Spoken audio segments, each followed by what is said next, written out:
کل یہاں تشریف لائے تھے، بڑی مشکل کا شکار تھے، موت و حیات کی کشمکش میں تھے.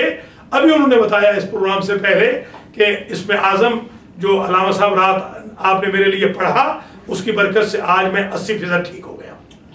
یہ معجزہ ہے اللہ کا. کوئی نہ سمجھے ہم اپنی نفی کر رہے ہیں، ہم کچھ بھی نہیں ہیں. ہم خاک پائے غلامان محمد و آل محمد بھی نہیں ہیں. یہ معجزہ اللہ کا ہے اور صدقہ اور وسیلہ ہمارے سچے نبی حضرت محمد مصطفیٰ صلی اللہ علیہ وآلہ وسلم، حضرت امام علی مرتضیٰ صلوات اللہ وسلم علیہ، بی بی پاک فاطمہ الزہرا سلام اللہ علیہا، حسنین شریفین امام حسن علیہ السلام، امام حسین علیہ السلام، امام زین العابدین علیہ السلام، امام محمد باقر علیہ السلام، امام جعفر صادق علیہ السلام، امام موسیٰ کاظم علیہ السلام، امام علی رضا علیہ السلام، امام محمد تقی علیہ السلام، امام علی نقی علیہ السلام، امام حسن عسکری علیہ السلام، اور امام مہدی صلوات اللہ وسلم علیہ عجل اللہ تعالی فرجہ الشریف کا وسیلہ ہے. کام اللہ کرتا ہے، ہم موحد ہیں، پکے اور سچے موحد ہیں، کام اللہ کرتا ہے. وسیلے میں ان کے ہوگا، قرآن کا بھی وسیلہ دیں گے، محمد و آل محمد کا بھی وسیلہ دیں گے، انبیاء ما سلف کا بھی وسیلہ دیں گے، زاہدین و شہداء و صدیقین کا بھی وسیلہ دیں گے. اللہ کے حکم سے اب تک بڑے مسائل حل ہوئے ہیں. اب ہم لاسٹ کال لیں گے اور اس کے بعد انشاءاللہ یہ پروگرام اختتام پذیر ہوگا اور علامہ صاحب انگلش کا پروگرام فوراً شروع کریں گے جو کل کی کنٹینیویشن ہوگی. السلام علیکم ورحمۃ اللہ وبرکاتہ.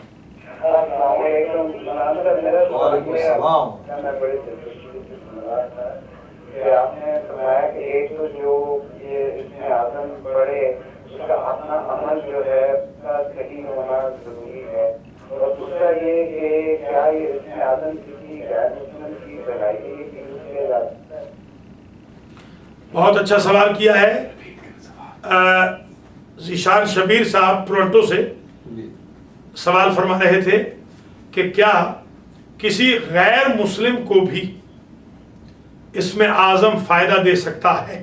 تو اس کا جواب یہ ہے کہ جس طرح حضور رحمت للعالمین ہے اور اللہ تعالی رب العالمین ہے، تو عالمین کے لیے اسم اعظم کا فائدہ ہے. اللہ کے پاک ناموں کا فائدہ، اسم اعظم کا فائدہ عالمین کے لیے ہے. ہمارے پاس کئی ایسے غیر مسلم آئے ہیں جن کے بڑے سنگین اور کٹھن مراحل و مسائل تھے، ہم نے ان کے لیے اسم اعظم پڑھا، آج وہ دائرہ اسلام میں داخل ہو چکے ہیں. میں نے خود اسم اعظم پڑھا جیمز راس کے لیے جو آرتھوڈاکس پریسٹ تھے، اور اللہ کے فضل و کرم سے اللہ نے ان کو شفا دی، وہ کوما سے باہر آئے. آج وہ الحمدللہ مؤذن ہیں، آج وہ طالب علم ہیں، آج وہ قاری قرآن ہیں. آج حوزہ علمیہ المہدی میں، القرآن سنٹر میں، اور ٹیلی فون کے ذریعے حسینیہ پاسمور میں، المہدی سنٹر میں باقاعدہ خطاب کرتے ہیں. اور آج وہ ایک سمبل بنے ہوئے. علامہ صاحب نے عبدالحکیم کو، مقداد کو کنورٹ کیا اور اس قسم کے سینکڑوں لوگوں کو کنورٹ کیا. ان کے اہل خانہ یا انہوں نے بھی جب خواہش کی اسم اعظم پڑھنے کی، جب وہ مسلمان نہیں بھی تھے بھی الحمدللہ فائدہ ہوا ہے. علامہ صاحب اس کے گواہ ہیں. میرے اپنے کتنے ایسے آڈینس میں ہندو ہیں، سکھ ہیں، کرسچن ہیں، جیوز ہیں، داہریے ہیں، ایون کہ جو داہریے تھے.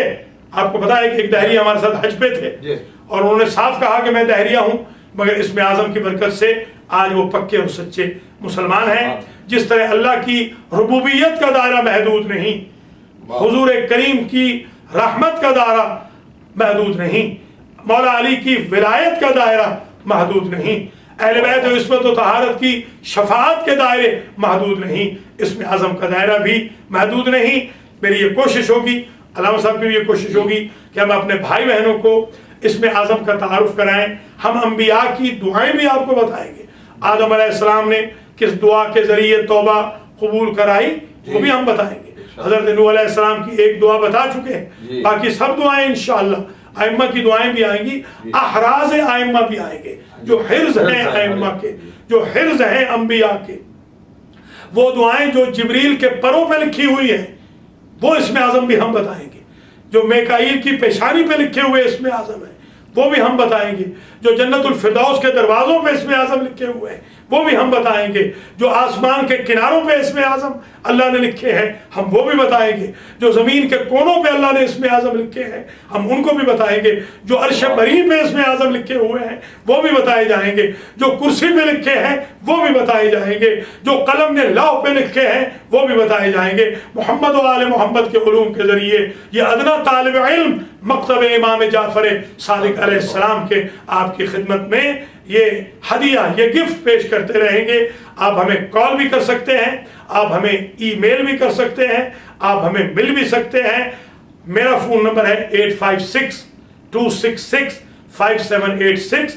علامہ الحاج فرد حسین موسوی صاحب قبلہ کا فون نمبر ہے 313-505-1214 505-1214. اور یہاں پر آپ حسینیہ میں کال کریں 416-754-7906 یا 416-754-8090 یا ہمارے مراکز میں نیو یارک میں کال کر لیں المہدی سینٹر میں 718-675-6987 یا حوزہ علمیہ میں فلڈلفیا میں کال کر لیں. وہاں کے نمبر بھی آپ کو دے دیتے ہیں 267-505-3284. مجھے اگر آپ ای میل کرنا چاہیں تو ڈاکٹر سخاوت DrSakawat@gmail.com. علامہ صاحب کو ای میل کرنا چاہیں سید SYED583@yahoo.com. اور ہمارے ویب پیجز بھی ہیں almahdi.tv.com پہ آپ لاگ ان ہوں. یہ بار بار ریپیٹ کیے جائیں گے. آپ ہم سے یہ منگوا سکتے ہیں. ہمارے ایڈریسز بے شک نوٹ کر لیں. ہمارا امریکہ کا ایڈریس ہے المہدی فاؤنڈیشن انک PO باکس 521 بیان BAYONNE نیو جرسی 07002. اور ہمارا ٹورنٹو کا ایڈریس ہے Husainia 328 Passmore avenue PASSMORE avenue Scarborough Ontario zip code M1V5J5. اس پر بھی آپ ہمیں خط بھی لکھ سکتے ہیں. ہم آپ کی خدمت کریں گے. ہم سے رابطہ رکھیے انشاءاللہ العزیز. المہدی foundation.org پہ بھی حسینیہ.com پہ بھی آپ ہم سے رابطہ کر سکتے ہیں انشاءاللہ. اسم اعظم یہ بھی نوٹ کر لیجیے جی, یہ آج سے شروع ہوگا. اسم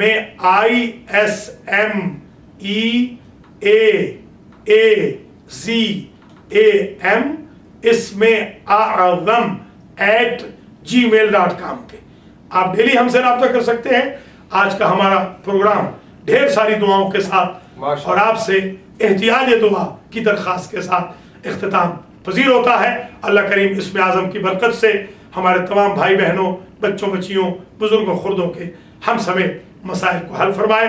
اور مجھے اور علامہ فرد حسین موسوی صاحب کو اور ہماری ٹیم کو, ذیشان میاں کو, سائیں علی رضا کو اور دیگر کو, عالم رضا وغیرہ کو توفیق دے کہ ہم آپ کی خدمت کر سکیں.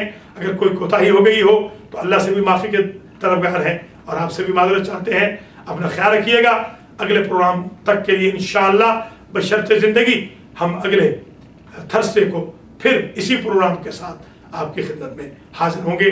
وما علینا الا البلاغ. والسلام علیکم ورحمۃ اللہ وبرکاتہ. تقبل اللہ اعمالکم ماجورین و مصابین انشاءاللہ. Now we are starting our English program.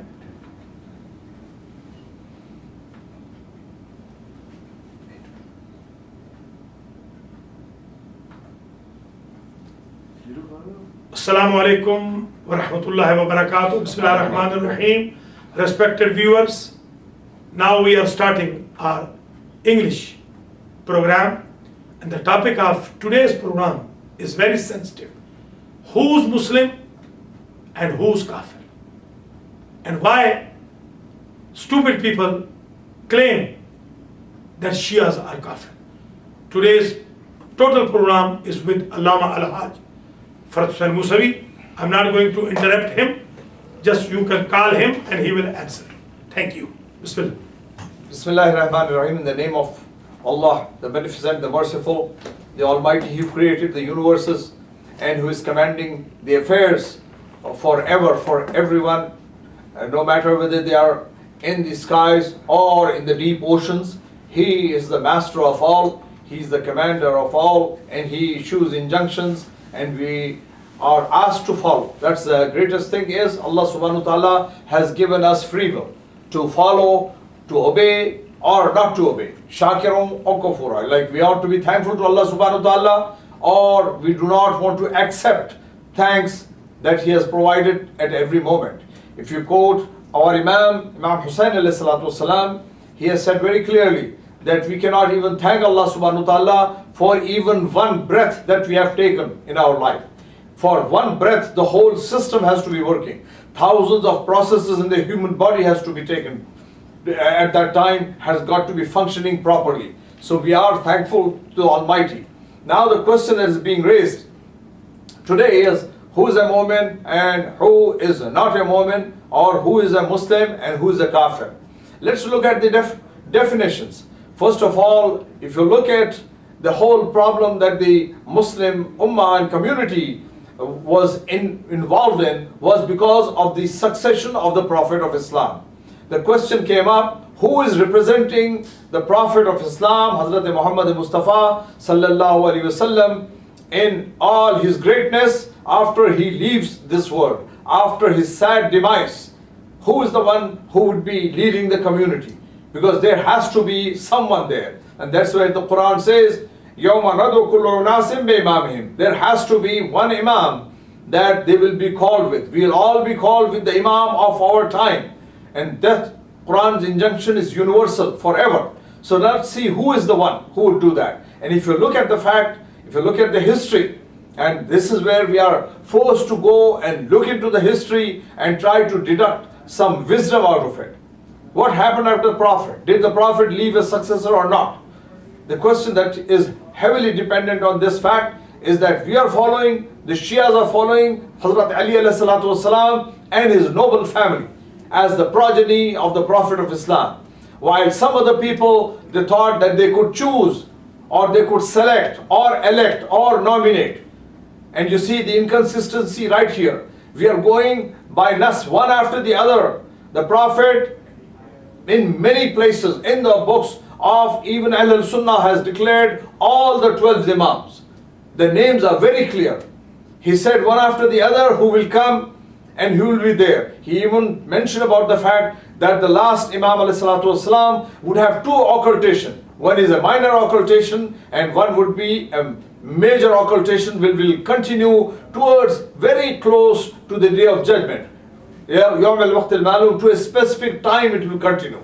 And we see this happening. Now the question is, if the Prophet, astaghfirullah, did not leave a successor, if you say Allah did not specify a successor, one of the brothers who is in New Jersey, he accepted the deen of Ahl al-Bayt alayhi salam. He accepted the Shia madhab and he wrote a very nice thing. He wrote a booklet called Istighfar. In that he has mentioned that the whole problem in the community, all the sects in the community started because no one knew who the successor of the Prophet would be. So he made this very nice point. He said, if the Prophet had specified who the successor is, or if Allah subhanahu wa ta'ala had shown who the successor is, then there wouldn't be any problem. If you go by this premise, that means all the divisions in the Muslims that are there today, astaghfirullah, is because of the fact that Allah did not show us who the successor of the Prophet of Islam would be. Or He showed it to us, but maybe the Prophet ﷺ did not tell us openly. In both cases, if you assume that, then we are going outside of the deen of Islam. We are blaming the Almighty who sent 124,000 prophets for saying that He did not show us who the successor for the Prophet is, and that's why the Muslims are fighting amongst each other. If you say that, then you go outside of the realm of Islam, outside of the definition of a Muslim. Because you're blaming the Almighty for not specifying something for which the Muslims are fighting today.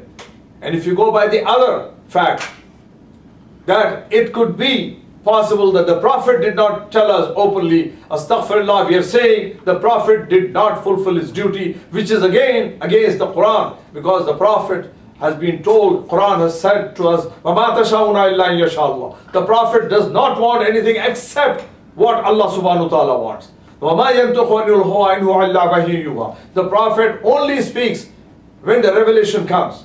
So if the revelation came to the Prophet to announce his successor, astaghfirullah, he did not do that, then we are blaming the Prophet of Islam. La khadrallah, and that cannot happen.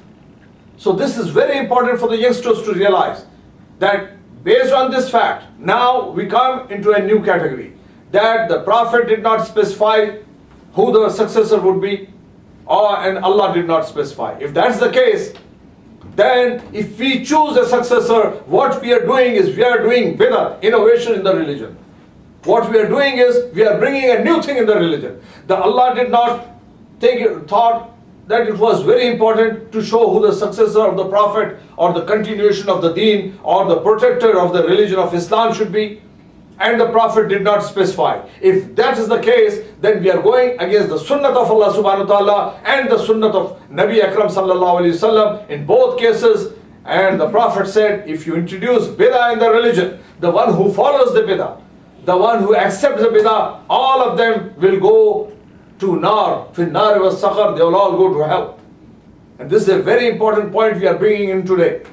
And we are forced to do that because these people who criticize our religion, who criticize the only sect that's mentioned in the Holy Quran, that is the Shia sect, and they take it upon themselves to criticize us and to say openly that we are not Muslims, they should realize that by accepting what happened in Saqifa, where a few Muslims came together and tried to elect a person to represent the Prophet on earth, what they did was against the Quran and against the Sunnah of the Prophet of Islam sallallahu alaihi wasallam.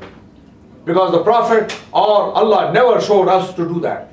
There is no place in the Quran that should say that Allah or the Prophet specified that you gather in some place and elect whoever you feel like. And this did not continue. In the second case, there was a nomination. The second Khalif came on the nomination of the first. So the rule of ijma, of limited ijma, let's say, has been broken right here. Because the first Khalif specified who the second would be. And then the question came for the third Khalif, and there also we see very clearly that was a group of 6 people who were specified who would choose the third Khalif. So again, the opinion of the thousands of companions was not taken. It was overlooked completely. It was thought that the companions are not worthy of giving a good opinion in the selection of the Khalif. So there is no ijma.